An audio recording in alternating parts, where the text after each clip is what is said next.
Um ônibus foi a grande notícia do dia, né? Uma tentativa de sequestro, ou de incêndio no ônibus, ou de chamar a atenção para o noticiário, né? Tem muita gente desequilibrada cujo objetivo é chamar a atenção, né? Certa vez na África do Sul, um menino chegou à frente da juíza, foi no tribunal, lá na África do Sul e em outros países, meninos vão sim pagar os seus crimes, né?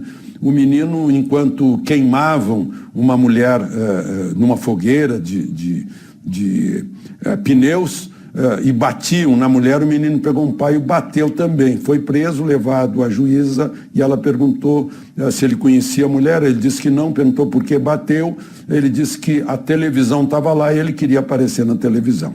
Então pode ser esse o caso desse jovem de 20 anos que estava lá com garrafas de gasolina. O tiro da polícia evitou uma tragédia como aconteceu em Janaúba, que gerou uma heroína, a professora Helen, né, que salvou 20 crianças, mais de 20 crianças, mas se imolou com elas com 14, né, houve 14 mortos. Lá no ônibus, se houvesse fogo de gasolina, seriam 37 mortos.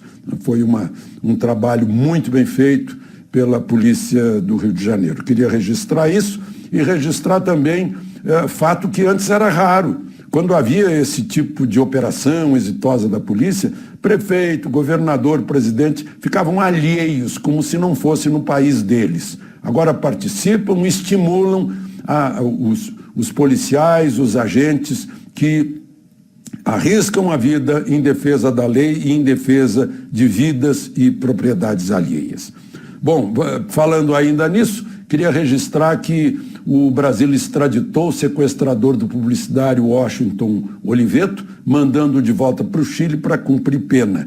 Enquanto isso, a polícia do Rio de Janeiro prendeu 6 chilenos que vieram ao Rio de Janeiro praticar assaltos, inclusive assaltos à residência, com reféns, amarraram até um bebê num assalto recente, né? Foram presos e declararam à polícia que vieram para o Brasil, porque as leis do Brasil são maravilhosas para o crime, né? Porque o sujeito, para ser preso já é um problema, depois para ser condenado também, as leis sempre favorecem o criminoso, depois quem matou a criancinha pode sair no dia da criança, quem matou a mãe pode sair no dia das mães, né? Pode cumprir pena em casa, depois de um sexto da pena pode ter a progressão de pena, e no Chile não é assim. No Chile é dureza, né?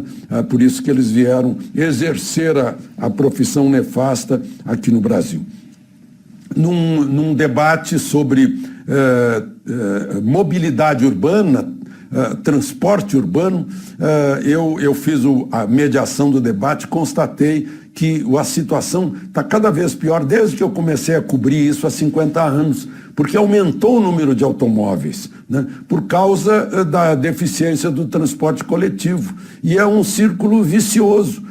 Com o grande número de automóveis, o transporte coletivo fica cada vez pior, cada vez mais lento. Então temos que achar uma solução que faça com que a gente abandone o transporte individual, use o automóvel para o fim de semana, como acontece na Europa, né, e que haja um transporte coletivo bem mais eficiente no meio urbano. Bom,